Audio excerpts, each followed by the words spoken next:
these gladiolas, this set of gladiolas that's growing here out into the yard, I have to get it in a cage so that when my husband trims and mows, he doesn't accidentally destroy this plant. So I need it to stand up in here. The gladiolas become so giant and so heavy that they sort of grow up and then they just sort of bend outwards, as you can see right there. And this is a maroon color, wine color. Here we have an ivory one. We'll go around that side in a minute. The remainder of the irises and their little seed pods at the top, which I'm going to harvest some. I don't need to because we have so many irises, I'm addicted to them. And we have our gay feather, another box bush here, but this one has miniature little tiny flowers, and you can see some of their little buds are in there. They look almost yellowish right now, but all of those are flowers, and this reblooms like 3-4 times a season. Another feather plant. The feather plants, this is how they will be for the rest of the season. Oh, and we have potatoes here, and a potato plant, which is another reason I need to stand this up. It's leaning all over the potato plant. Another hosta. I was looking to see if I saw something weird happening. And here we have another feather plant. Here we have bleeding hearts. A baby bleeding heart here. A baby is down there, and its big mama is right here. Tons and tons, as I said, of irises. This year I was going to plant my watermelon here in this area like I did last year, which is really, you shouldn't plant in the same. You know what? I could have planted the corn here. That's what I should have done. But I didn't. I don't know. There's still stuff I can plant because this area has nothing, and it's a really good area because the French drain is here. So it's really well, even you can see where I moved the soil. It's nice and dark underneath. It's really nice soil, and it's also nicely maintained for moisture. See some grass. Get out of there, grass. Yeah, the grass is sneaky because it will sort of try to mimic the look of the irises. I think that's another piece. And I have to just pull it out. And what we do is we just throw it back in the yard and let it get mulched in when the mowing occurs. That's part of natural landscaping, you guys. Once again, nice big empty area here I could put something in. We have mint. We have what some people call coriander or cilantro. And yes, it's bolted, it's flowered. And I've been using this all summer long, as well as the mint. We put it in our tea. Cilantro goes in 1,000 dishes, especially poultry dishes. So good. Little baby iris plant. Some more gay feathers.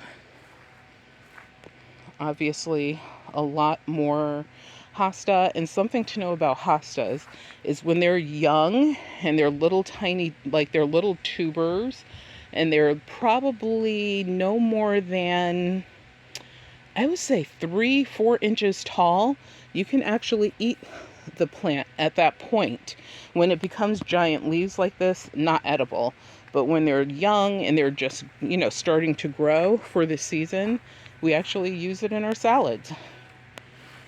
Here we have more potato. Lots of irises.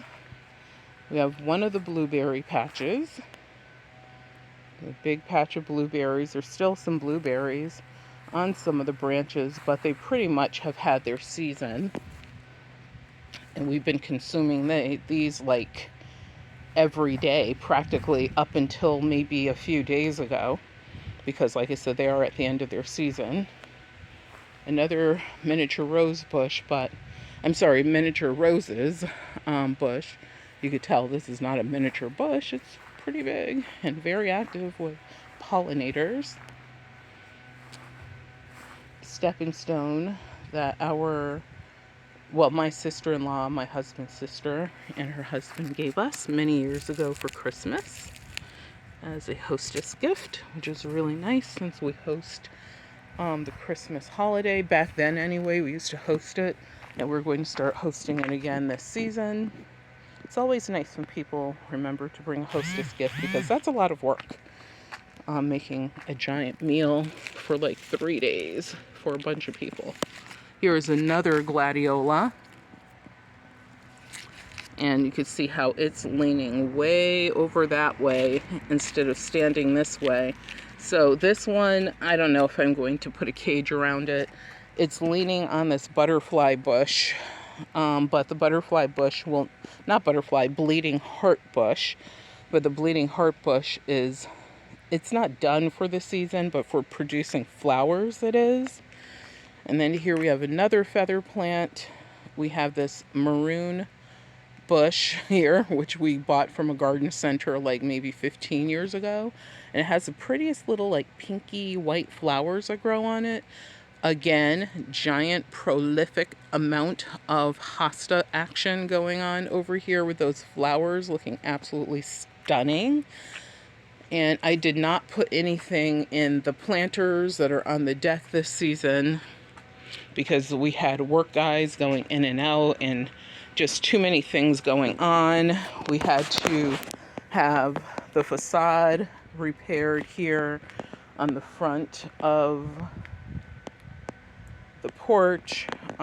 There's just a lot of things. So with all that work going on, I was like, it doesn't make any sense. And I don't know how these plants are going to live up to the stress. And right here, another beautiful, but once again, look at how it's spreading out. Gladiola. This one doesn't have its flowers, probably because it's here in a more shady area. Gay feather, gay feather, gay feathers. Irises all over the place. The lupine flowers, I could see that something has come over here, a bug, and consume these. But my hope is that next season they come back. They're supposed to grow every year by themselves. And the first year you really don't get flowers, you just get the leaves. So it did everything it was supposed to do. I am probably going to spray it with some neem oil anyway, just to make sure the bugs do not chomp it all the way down to the stalk.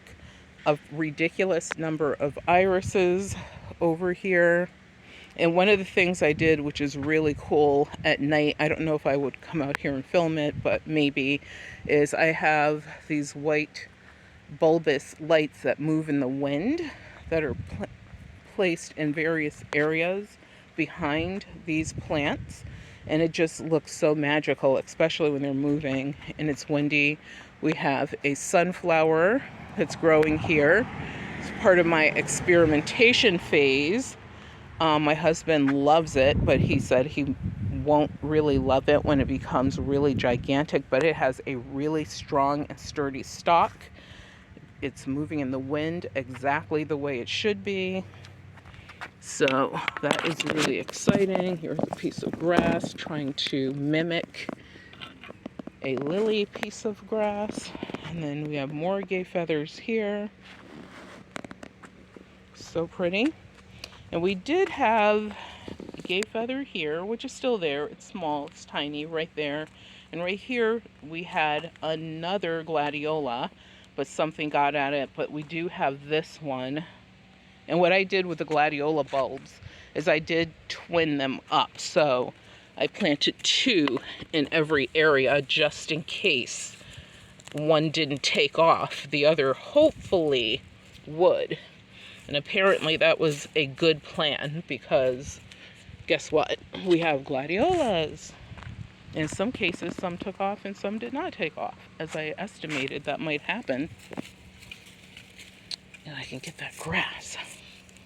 Yeah, I'm brave to a point, you guys. Like, I'm not going to stick my hand all crazy underneath these plants, because like I said, we do have spiders that can be giant, and we also have snakes. So here's an example of that stone I was telling you about. This has the white stone that I can't remember the name of, but this also has agate in it, and it also has amethyst. And that silvery stuff that's like mica. That's really what the soil is made up of, mostly out in this area. So if you have manures that are organic, of course, if you have definitely compost. Everyone has compost out here because of all these trees and all of the leaves. Look over there. And let's look over there. Oh, I forgot to take you one more place. Throw my tool over there. Hopefully I don't need it. I usually walk around with a tool out here just in case I have to fight off nature.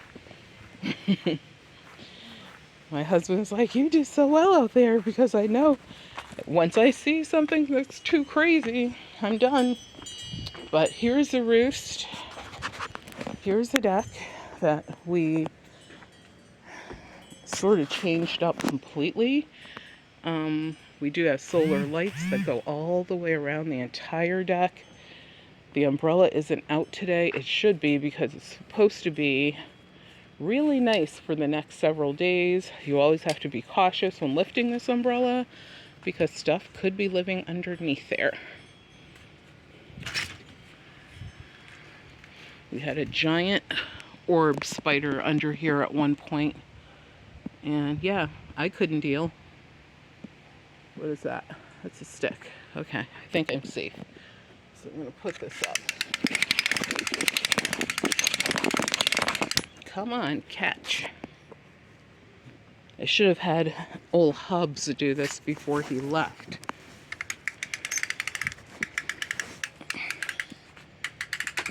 Okay, there you go. And the good thing about having and we used to have two, which we have to get our other umbrella out here, but we only put that out here if we're going to actually be out here for an extended amount of time, or if other people are going to be out here for an extended amount of time. But it does help cool things down, even with the solar energy that comes into the house.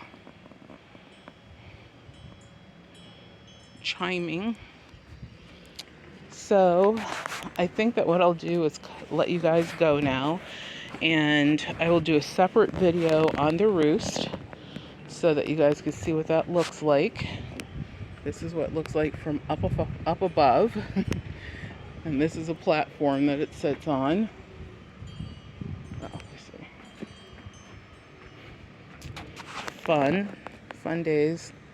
But thank you for tuning in. Be well, and definitely take care of yourselves. Get outside when the weather is more favorable and not boiling, punishingly hot. Yes, I'm not taking you out into our forest because, yeah, I can't imagine everything that might be living out there.